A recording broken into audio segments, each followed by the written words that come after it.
Olá, prazer mais uma vez estar com vocês, no meu, no seu. Nosso Ribeirão em Movimento na TV Tati, todas as quintas-feiras, às 20 horas.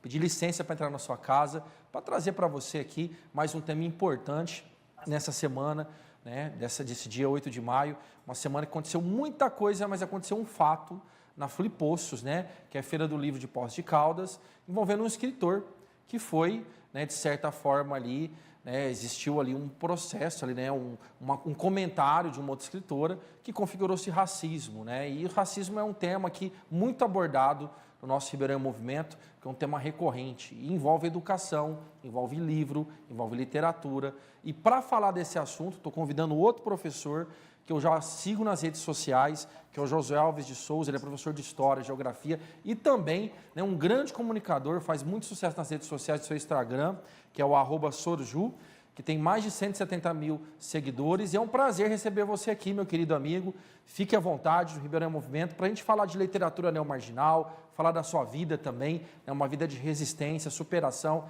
na periferia e, claro, né, para você e nosso telespectador mais especial, um tema muito relevante, creio que você vai adorar também.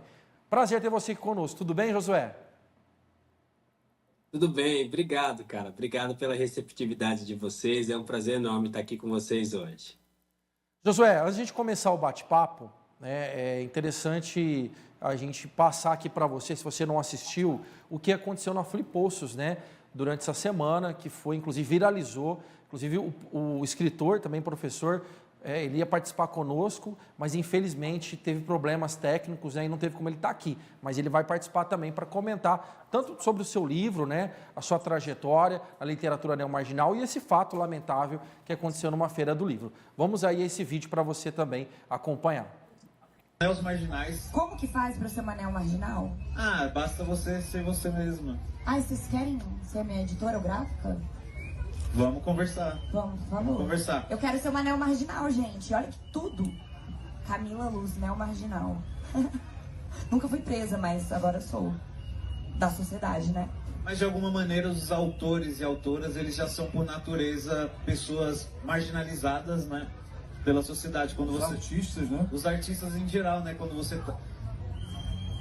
E existe também, né, esse mercado paralelo, né? Que não é o stream, que, né, das grandes editoras, mas a gente cria o nosso próprio espaço. Concluindo, meu nome é Wesley Barbosa, sou de Itapecerica da Serra. Eu lancei um romance agora chamado Viela Ensanguentada, que eu presenteei a Camila. E nesse romance eu abordo um pouco disso que ela estava falando também, que é a história de um jovem chamado Mariano. Ele mora numa viela, e nessa viela tem dois criminosos que tentam aliciar ele, e ele foge dos dois para frequentar a biblioteca, porque eu acredito que o livro é um colete à prova de balas. Com toda certeza. Uma palma para essa frase. Você escreveu isso no livro? Você pode criar um livro com esse título? Posso. Realizou nas redes sociais do escritor Wesley Barbosa, e ali tem, né, essa escritora também, Camila Panizzi Luz, que fez esses comentários aí considerados racistas e até uma certa sarcasmo, né, um certo desdém, fica claramente evidente ali nessa passagem aí, né, do vídeo. E a organização prontamente já retirou a escritora e foi banida ali por motivos óbvios da Feira do Livro de Poços de Caldas. Parabéns à organização. E vamos começar comentando, né, da literatura neomarginal, aproveitando aqui a presença do professor Josué, para falar. E você fez um vídeo também, né, Josué, que eu acompanhei, achei muito interessante o seu vídeo, que fala o que é a literatura neomarginal e a postura aí vamos falar assim, né, pseudo-escritora. Cara, assim, é uma situação absurda, é uma situação revoltante. Eu acho não, né? Todas as pessoas que têm um mínimo de letramento racial, ao olhar essa situação, se revoltou. E se revolta justamente por causa do comportamento que a outra escritora teve em relação ao Wesley Barbosa, que é o escritor neomarginal. Primeira coisa, a gente precisa identificar que tipo de comportamento é esse.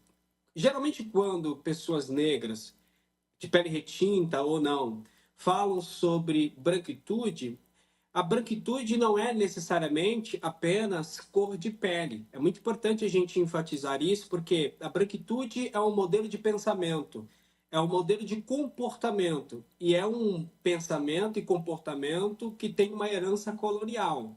E essa herança colonial faz com que esse sujeito branco ele se acha sempre detentores dos espaços, detentores das falas, detentores de todo tipo de comportamento. Então, percebe? Eu não sou psicanalista, eu não sou psicólogo e eu não posso fazer uma análise pseudocientífica em relação ao comportamento pessoal dela nessa situação. O que a gente pode fazer é analisar do ponto de vista acadêmico, se inspirando em outros escritores.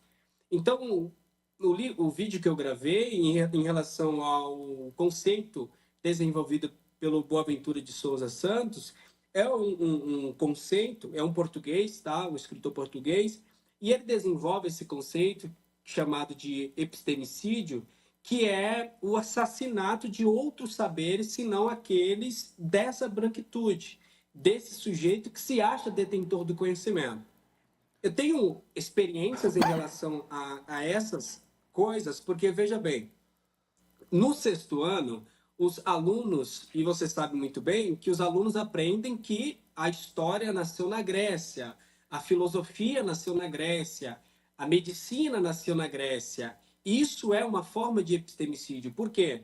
Se nós formos analisar a história do próprio Platão, que saiu da Grécia e foi estudar no Egito, entre outros nomes gregos que foram estudar no Egito, que foram adquirir o conhecimento no Egito. Então, quando eu digo que a filosofia nasce na Grécia, a medicina nasce na Grécia, a história nasce na Grécia, eu estou excluindo os outros tipos de filosofia, os outros tipos de medicina, os outros tipos de história. Então, é como se eu excluísse todos os outros povos e centralizasse o verdadeiro conhecimento aos gregos. E é o que acontece no que se refere a essa perspectiva epistêmica. Existe um comportamento evidente desse sujeito branco inserido nessa estrutura racista que, inconscientemente ou não, né, ou propositalmente, ele ignora os outros saberes, senão aqueles saberes academicistas.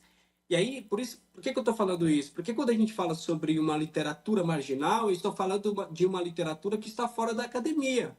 Estou falando de uma literatura que é parte do dia a dia dos sujeitos periféricos, dos corpos pretos, dos corpos indígenas. E esse epistemicídio, que é o assassinato de outros saberes, ele não ocorre apenas nessa esfera do sujeito negro, por exemplo. Ele ocorre na esfera do sujeito nordestino, do sujeito nortista, principalmente quando essa pessoa ela vem morar em São Paulo. Eu sou de São Paulo, sou casado com uma nortista, né, de Belém do Pará, e os amigos da minha esposa são todos nortistas, né? A gente se encontra muito, e o que os amigos da minha esposa sempre diz para mim é que todas as vezes, ou melhor, eles já passaram por inúmeras situações de silenciamento por pessoas aqui sudestinas que pensam saber mais do que eles apenas porque eles são nortistas, apenas porque eles vêm do Belém do Pará, por exemplo. É como se a visão... existem pessoas que não sabem nem que o Belém do Pará é no norte. Então, acabam generalizando tudo e dizendo que o norte é um só, acabam dizendo que nordeste, na verdade, né, porque eles colocam norte e nordeste como se fosse a mesma coisa, e ignora outros tipos de saberes, vindo do norte, vindo do nordeste. Então, quando a gente fala sobre epistemicídio, é possível identificar o epistemicídio em todas as esferas da sociedade, no nosso dia a dia. Mas no que se refere à população negra, isso acaba sendo uma situação bem mais agravante, porque nós estamos falando de pessoas que já vivem à margem da sociedade. Tem um livro da Grada Quilomba chamado Memórias da Plantação, que é uma escritora que ela tenta produzir conhecimento na França, e o conhecimento que ela produz enquanto uma psicanalista, enquanto alguém dentro da academia, não é legitimado por ela, não é legitimado pela academia, porque é um conhecimento de fora da academia, é um conhecimento vindo da África, é um conhecimento vindo da Ásia, não é um conhecimento europeu. Então, tudo que não faz parte da minha bolha, eu excluo. Então, isso faz parte do epistemicídio, que é, no meu ponto de vista, o que acontece nessa situação com o escritor Wesley Barbosa. Ele foi muito sensível, delicado em relação a toda essa situação, porque veja bem, se ele de certa forma levantasse a voz, se ele de certa forma impedisse a mulher de falar, certamente ele seria visto como arrogante, como alguém que não consegue se comportar em determinados lugares. Então, o olhar que está sempre sobre os corpos pretos é um olhar sempre de intolerância, sempre de desconfiança. Então, ele foi muito sábio em apenas deixar a moça, né, também escritora, a falar. Só que, no meu ponto de vista, também teve um problema em relação à organização desse evento. Quem é que chamou essa moça? Por que chamou essa moça, essa escritora? Não era sobre literatura marginal? Por que coloca num palco alguém que não sabe o que é literatura marginal? Percebe? Então, enfim, tem inúmeros fatores que talvez também poderiam ter evitado toda essa situação, mas como é sempre algo que está na margem da sociedade, é uma literatura marginal, então ninguém se preocupa em pensar nos mínimos detalhes para fazer as coisas fluírem conforme devem fluir. Exatamente, bem pontuado, Josué. Inclusive, eu convido vocês a conhecer o Instagram do Josué, @sorju, que você vai ter lá, né, uma rica aprendizagem mesmo. Foi uma aula aqui para todos nós, para quem não conhecia. Eu, sinceridade, eu não conhecia esse conceito, né, do epistemicídio do escritor, né, Boaventura Santos, de Portugal, e eu cheguei a conhecer mesmo com você, fazendo essa análise, Josué. Mas vamos falar um pouco também da sua história, né? Você vem da periferia, daí de São Paulo, né, se forma professor, sei que você teve vários trabalhos antes de se tornar professor, trabalhou em mercado, então gostaria que você comentasse, né, muitos professores, alunos, né, eu também sou professor da rede pública, estou como diretor escolar da rede pública, então muitos alunos também assistem nosso programa, eu vejo que é importante nós da periferia ocupar certos espaços e fazer esse diálogo com quem mora na periferia, no sentido de se colocar que é possível, né, sair daquela esfera, muitas vezes, do círculo da pobreza, da exclusão, e, enfim, né, que a gente conhece muito bem. Então, fala um pouquinho da sua vida, como que você iniciou a trajetória para ser professor? Legal. Cara, então, a minha trajetória, ela não foi distante da trajetória de muitos sujeitos periféricos. Eu sou o filho mais novo dos 14 filhos que meu pai teve. Com a minha mãe, ele teve apenas 4. Então, nós somos... Antes da minha mãe se casar com meu pai era viúvo. E aí, quando ela se casou, meu pai já tinha 10 filhos, todos casados já, constituindo família. E aí teve mais 4, com mais 2 que minha mãe tinha. Então, na verdade, o total é 16. Somos em 16 filhos. Agora somos 14 porque outros morreram, né? Então, eu sou mais novo, estive dentro de inúmeras situações de violência. Então, como eu disse, um dos meus irmãos, 2 irmãos meus, na verdade, foram assassinados, né? Um morreu de infarto do coração, então foram 3 que morreram já. Um era traficante, um jovem negro, vítima da sociedade, não no sentido de aquele sujeito ele é inocente em todo, não é disso, é porque é um garoto que cresceu junto com uma mãe solo e que esse garoto foi abandonado pelo Estado. Então, uma mãe solo que trabalhava não tinha onde deixar esse garoto, e esse garoto foi arrebatado por criminosos que arrebatam sempre jovens periféricos que são abandonados, entre aspas, pelos pais, porque precisam trabalhar, precisam colocar comida na mesa, e esses criminosos, eles vão catequizar, entre aspas, tá? Esses adolescentes, essas crianças, esses adolescentes, para trabalhar para si, e aí todo prejuízo que vai ocorrer com esse adolescente ocorre com ele e não com, de fato, esse criminoso, o chefão, digamos assim, né? Então, o meu irmão, ele esteve nessa situação também. Então, ele foi arrebatado por esses criminosos, se tornou um traficante, e morreu muito cedo, porque essa é o futuro, né? Ele morreu muito cedo. Então, morreu com 18 anos de idade. E morreu numa perseguição policial. Outro irmão meu, ele já era casado, e, enfim, teve um desentendimento, que a gente sabe, pelo que eu me lembro da época, porque na época eu tinha uns 14 anos, 13 anos, ele teve um desentendimento com um dono de uma boca que estava oferecendo um trabalho para o seu filho. E aí ele foi lá tirar satisfação com o cara e acabou sendo vítima de uma chacina, de um assassinato. Foi morto com 7 tiros de calibre 12. O caixão foi lacrado, a gente conseguiu ver apenas o rosto dele. Cresci no meio dessa violência. Cresci no meio dessa situação toda que muitas pessoas periféricas vivem. Eu tive muita dificuldade na minha infância, aprender a ler. Aprendi a ler muito tarde. Eu tinha muita dificuldade na leitura, na escrita. Eu sou uma pessoa atípica, estou no autismo, no suporte 1. Aí, recentemente, adquiri o laudo, mas na minha infância eu não tinha esse laudo. Então, tudo foi muito difícil para mim. Aprender a ler, aprender a escrever.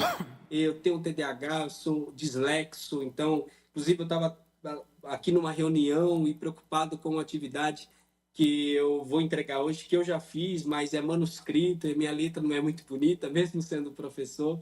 Então, a minha infância e adolescência, ela passou por muitos ela foi atravessada por muitas coisas, a ponto de eu abandonar os estudos quando eu tinha 16 anos de idade, porque eu não consegui mais conciliar trabalho e estudo. Lembro que na época eu trabalhava em um lava-rápido, com 16 anos de idade, para 17 anos de idade, 17 na verdade, 17 para 18, porque 16 anos, como eu já comentei lá no meu Instagram, eu comecei, foi meu primeiro trabalho registrado, tá? Trabalhei antes em outros lugares, mas meu trabalho registrado foi aos 16 anos de idade, e dos 17 para os 18 anos de idade, eu já não conseguia mais conciliar trabalho e estudo. Fiquei retido 2 vezes no primeiro ano do ensino médio, porque por causa de falta, né?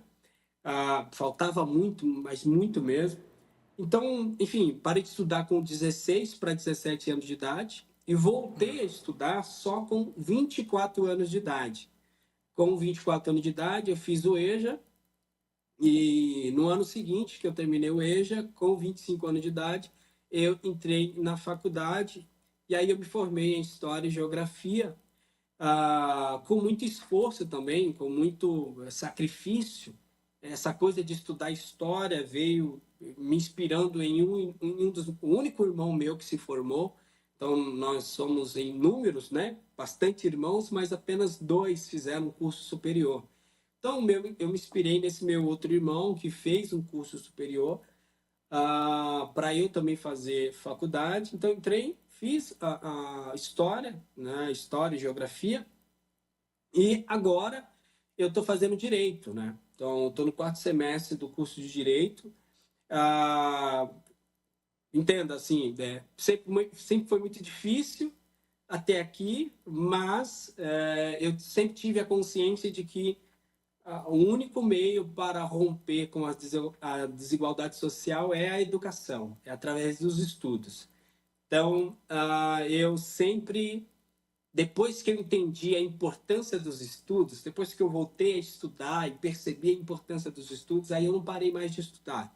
Eu estudo, o que eu sei fazer é estudar, estudar e acolher todos esses que voltaram a estudar tarde como eu. Então, tem muitas pessoas na minha sala, na faculdade, que são pessoas da minha idade. Eu tenho 34 anos de idade, são pessoas que estão ali na minha idade, já são mães, já são pais, até pessoas mais velhas do que eu, que têm dificuldade em absorver o conteúdo, que foi o que eu passei na primeira faculdade que eu fiz. Então, eu tento acolher todo mundo, ajudar todo mundo, para a gente, sabe, se acolher, porque a maioria das pessoas onde eu estudo, onde eu faço faculdade, são pessoas periféricas também.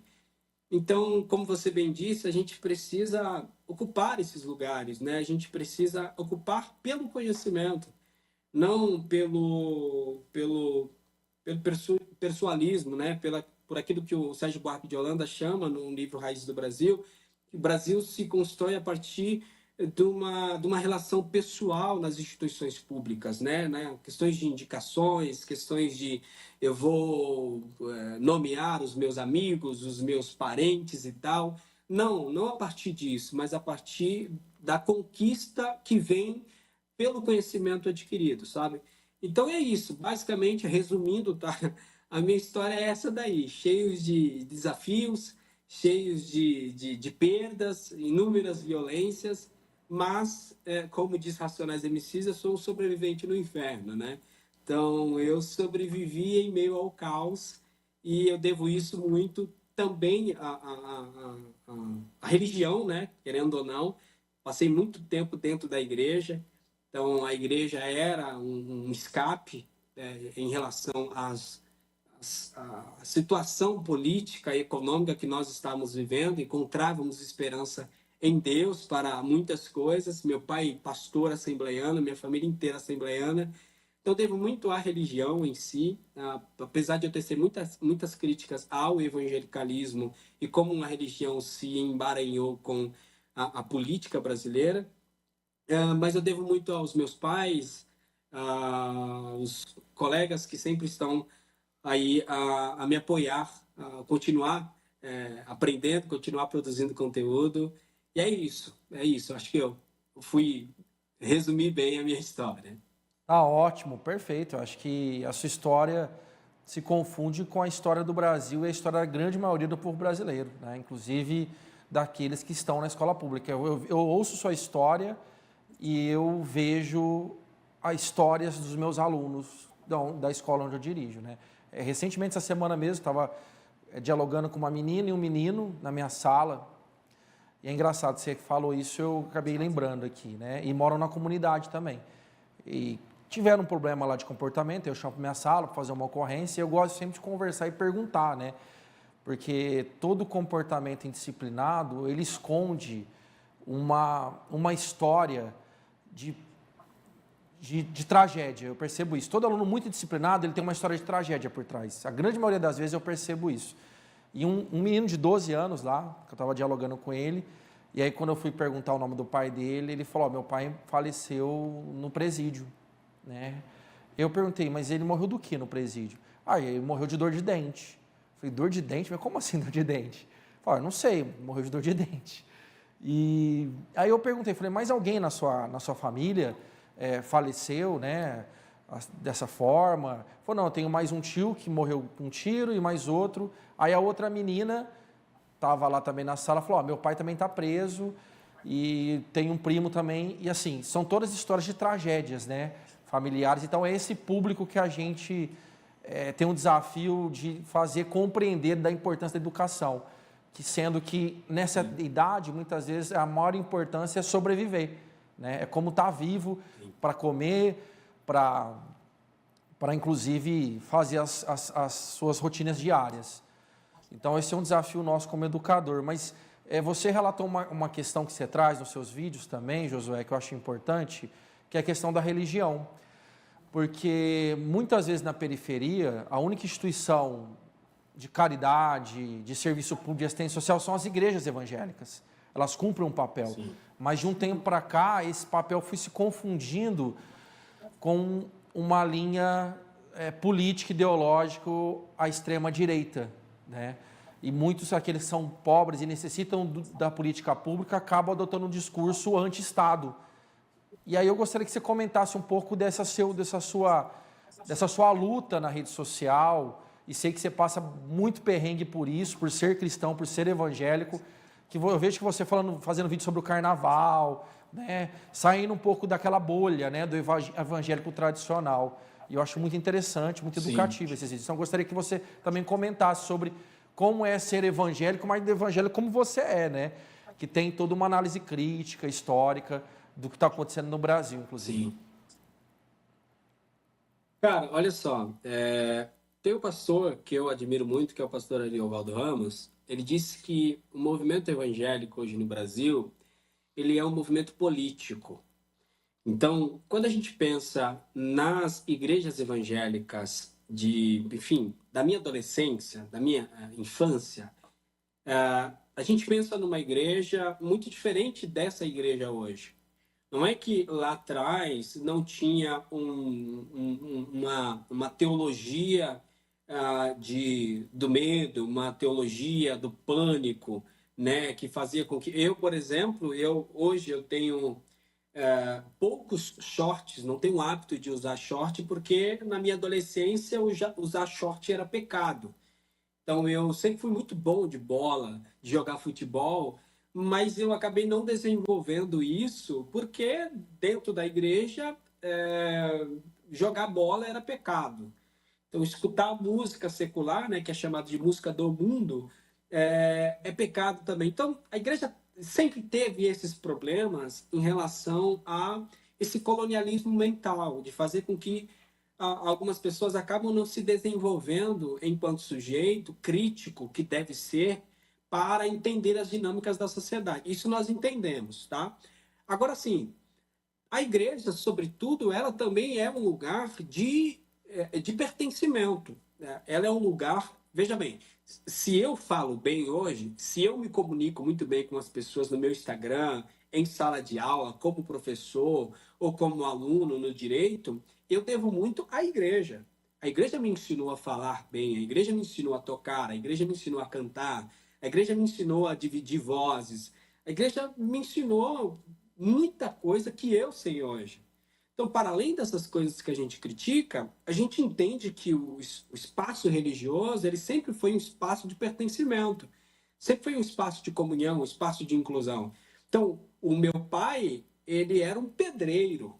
Na sociedade brasileira, um pedreiro é visto como um sujeito que vive à margem da sociedade. Ele não é ninguém, ele só é um pedreiro, só isso que ele é. Só que na igreja, meu pai era o pastor. Então, na sociedade, ele é um pedreiro, ele é tratado como insignificante, só que chega na porta da igreja, ele é tratado como pastor Manuel. Ele é uma autoridade dentro da igreja. Então, a igreja, ela sempre teve esse poder, tinha, né? Não sei se hoje ainda tem por causa da influência política e econômica dentro desses meios religiosos, mas ela sempre teve esse poder de incluir sujeitos que são abandonados pela sociedade. Então, por mais que a gente diz assim, mas o cara cometeu crime a vida inteira, o cara fez tudo de errado a vida inteira e agora está lá na igreja. O meu desejo é que isso aconteça de fato com ele, que ele de fato entenda que aquilo que ele fez em tudo é errado e existe vida após aqueles erros. Existe possibilidade de se ressignificar, de cair em si, perceber o erro que cometeu e ir adiante, sabe, sem cometer erros. O problema é que hoje essa inclusão dentro das igrejas evangélicas, ela passou a ser seletiva por causa da influência política, por causa da influência econômica. Então, antes de eu ser convidado pelo pastor Ricardo Gondim para fazer parte do grupo pastoral da Igreja Bethesda, em São Paulo, eu era de uma igreja Assembleia de Deus, Ministério do Belém.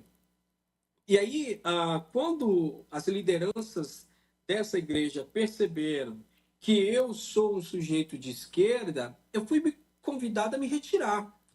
Então, eles começaram Por exemplo, eu estava com algumas agendas para falar em algumas igrejas, eles começaram a cancelar as minhas agendas, a me proibir de falar nos lugares. E olha que eu sempre fui um sujeito muito ético, porque eu sempre entendi que quando a gente entra na igreja, as pessoas estão para ouvir uma palavra de ânimo, uma palavra de salvação. As pessoas estão cansadas de tantas coisas que acontecem na vida delas. Então, eu nunca fui de entrar dentro de igreja e falar, digamos assim, para ser mais didático, e falar coisas em relação à esquerda, e falar sobre aborto, falar sobre questões LGBT. Eu nunca fui de ficar falando sobre isso no púlpito de igreja, eu nunca fui. A minha militância, ela é diária, ela é prática. Então, existem muitas coisas dentro da esquerda que eu concordo e existem muitas coisas que eu discordo.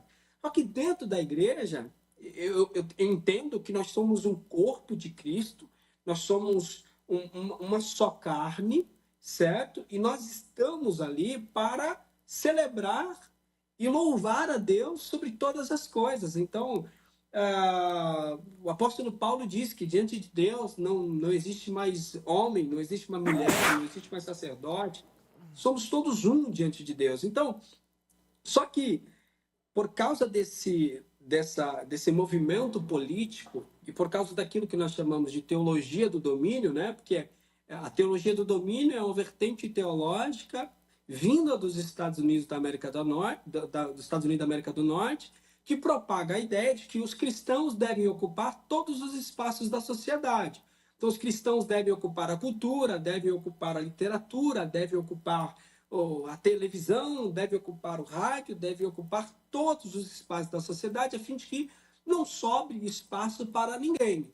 E essa ideia é crescer, né? Eu até falei hoje em um vídeo que eu postei, que a ideia da teologia do domínio é buscar aquele texto que está em Gênesis, que é crescer e multiplicar, mas crescer em número de cristãos, a fim de que a separação entre igreja e Estado não fosse mais necessária, porque se eu tenho em um país um número muito grande de cristãos, bora lá, número de 95% dos brasileiros são evangélicos.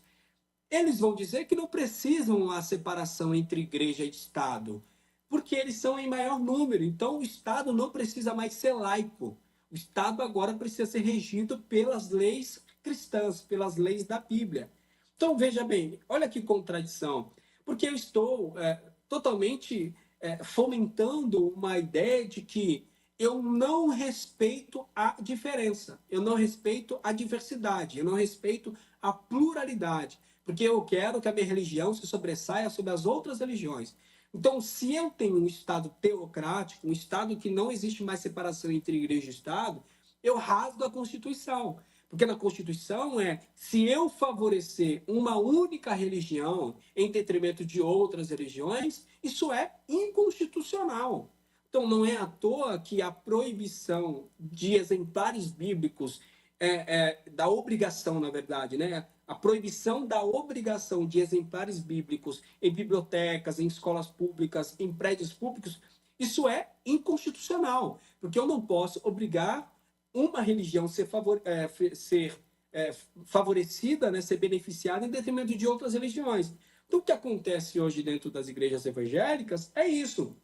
É quando a igreja, o movimento evangélico, ele se torna esse movimento político que já não dá mais para separar o que é política institucional e o que é Estado, né? O que é igreja nesse sentido. Então, não é à toa que quando as pessoas vão criar um projeto de lei, um PL, existe sempre uma justificativa religiosa para isso. Então, eu estava lendo o projeto de lei de um deputado aqui em São Paulo que está tentando incluir dentro das escolas públicas a obrigação dos intervalos bíblicos, e no projeto de lei existe uma justificativa religiosa, porque ele é evangélico, porque ele é da Assembleia de Deus.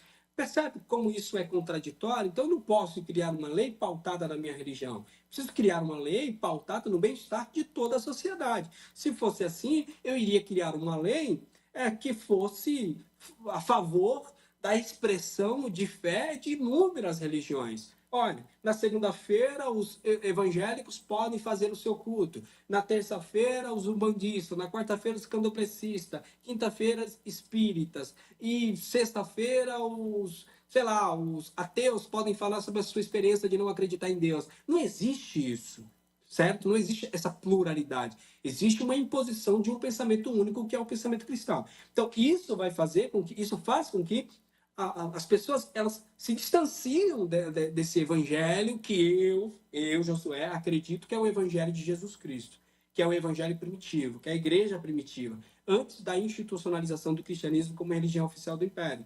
Então, assim, quando a gente olha para a igreja hoje, a igreja brasileira hoje, ela é uma igreja estritamente relacionada com a política.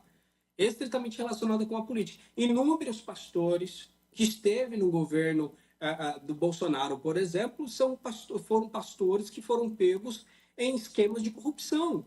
E aí eu não estou dizendo, existe mais corrupção no governo Bolsonaro e não existe corrupção no governo Lula. Não estou falando nada disso, eu estou falando da mistura de igreja e política que faz com que as pessoas elas não consigam mais ter tolerância, elas não conseguem mais tolerar aquele que pensa diferente. Então, veja bem, jovens que se identificam com a esquerda, eles estão sendo expulsos da igreja porque eles se identificam mais com a esquerda.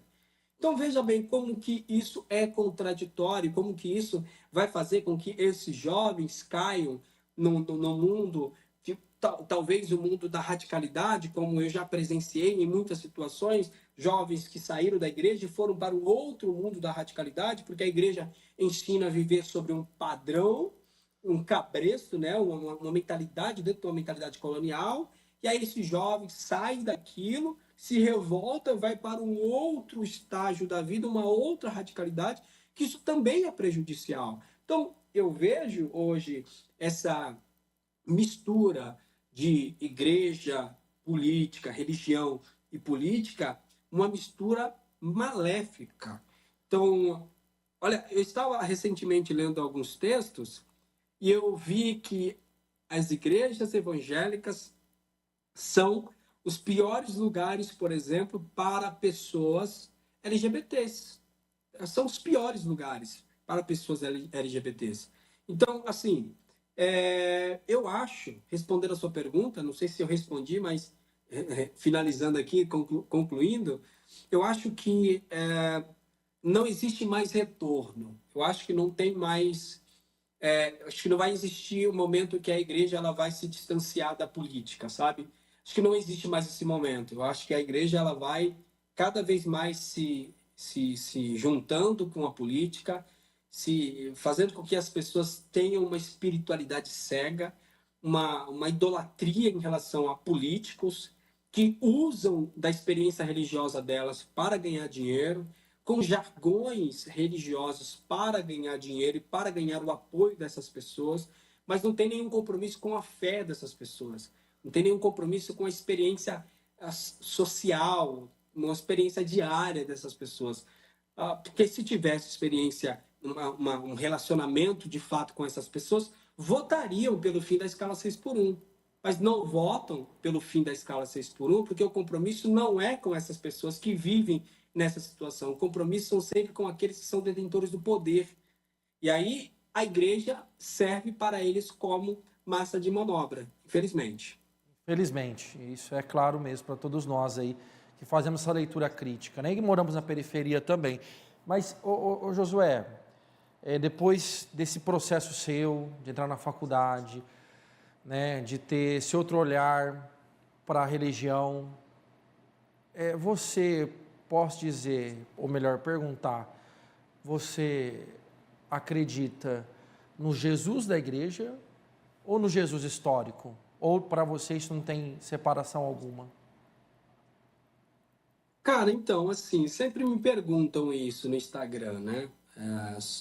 Pelas minhas críticas que eu faço em relação a esse cristianismo colonialista, sempre me perguntam. E aí eu sempre digo que, cara, eu me inspiro não, né? Quando eu entrei numa crise de fé absurda, justamente por estudar a história da igreja, por estudar o cristianismo, estudar as outras religiões, entrei numa crise de fé tão absurda assim, que aí eu me deparei com um filósofo existencialista chamado Soren Kierkegaard.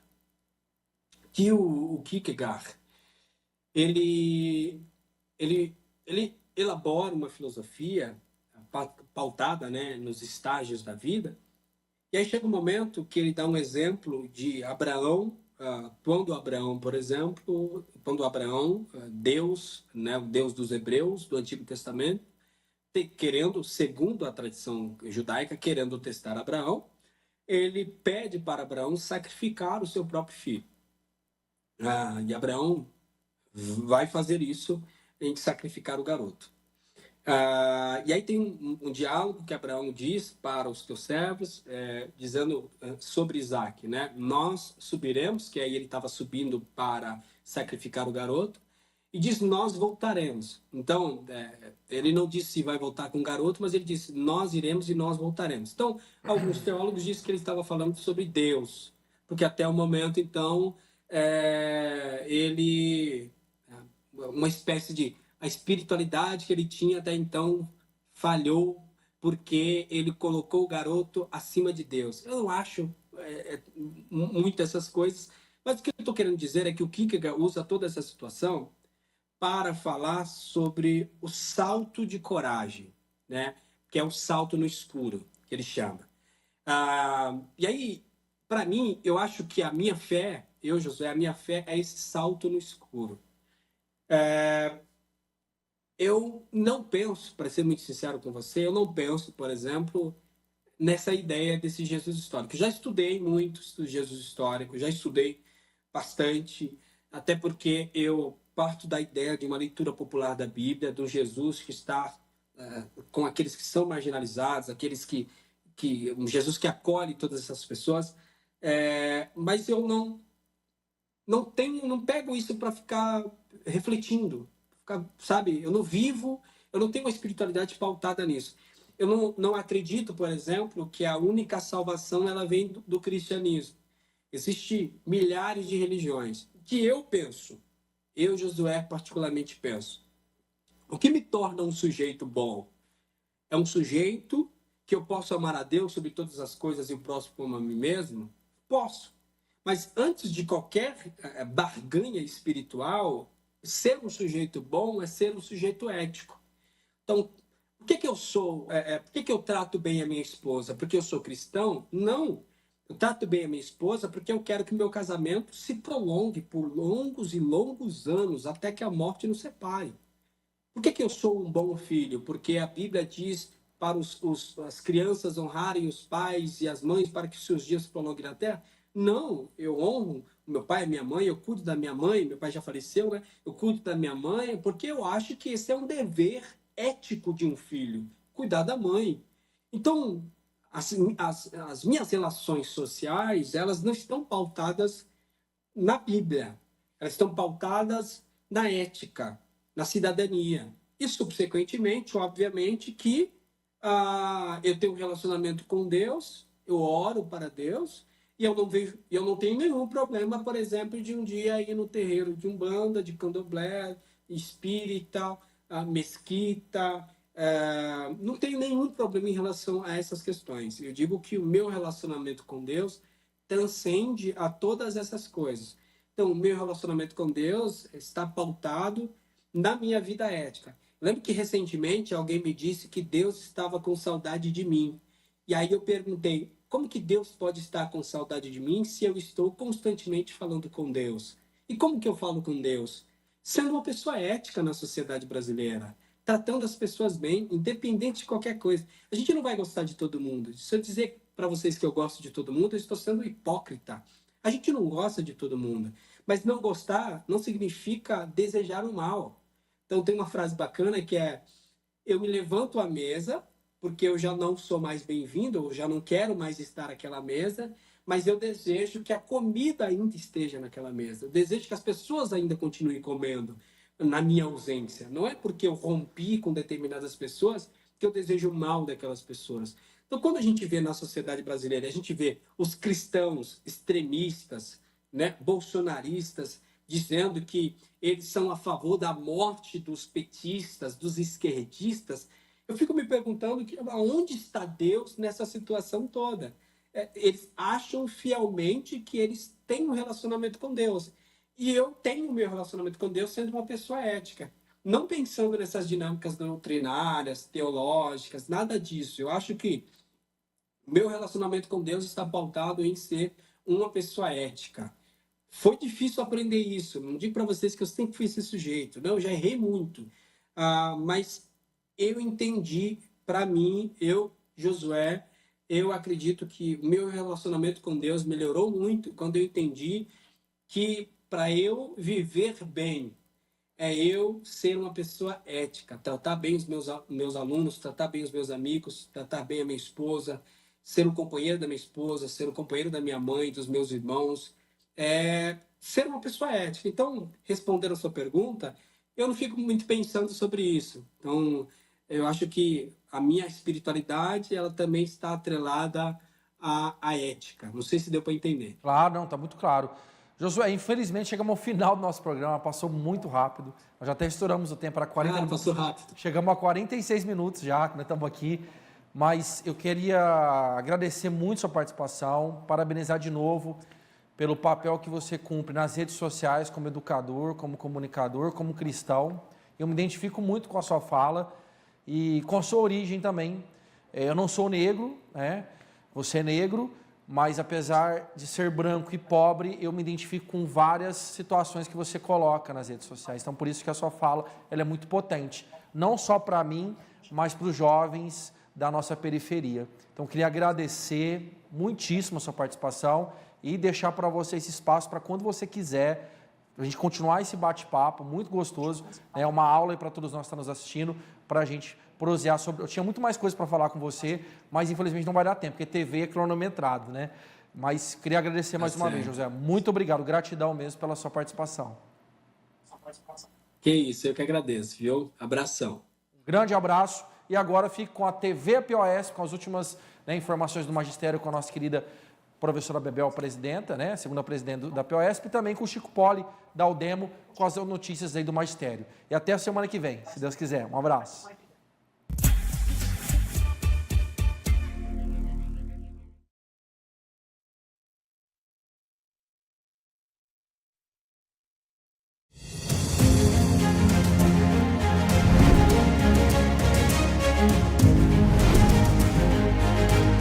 No programa de hoje você vai ver como foi a Assembleia do dia 25 de abril. Vai saber como está a educação de jovens e adultos. E vai notar o avanço da educação especial no Brasil. Acompanhe. Na sexta-feira, dia 25 de abril, aqui no Vão Livre do MASP, Avenida Paulista, tradicional espaço de luta dos professores, foi realizada uma assembleia estadual seguida de um ato unificado, com encaminhamentos para possível greve. E estiveram presentes representantes de diversos municípios do estado. A Educação na TV esteve presente. Na manhã do mesmo dia, o Conselho Estadual de Representantes se reuniu na sede do Clube Homes. O evento foi aberto com uma performance poética de estudantes da escola pública. E não é à toa que as escolas escolhidas cívico-militares são dentro da periferia. Então pergunta aos pais que nem estão atentos ao assunto. Será que faz sentido botar dentro das escolas a polícia que mais mata no mundo? Também foi homenageado o Papa Francisco, morto naquela semana. Eu diria que foi um ser humano superior que deixou para nós várias missões, mas ele perseguiu o tempo todo o quê? A paz, justiça social e inclusão. Em seguida, o Conselho iniciou os debates sobre as estratégias de luta, com a notícia de que o governo judicializou as negociações. Foi lida a minuta da proposta oficial da SEDUC, que passou por análises técnicas e jurídicas. É inaceitável essa proposta de 5%.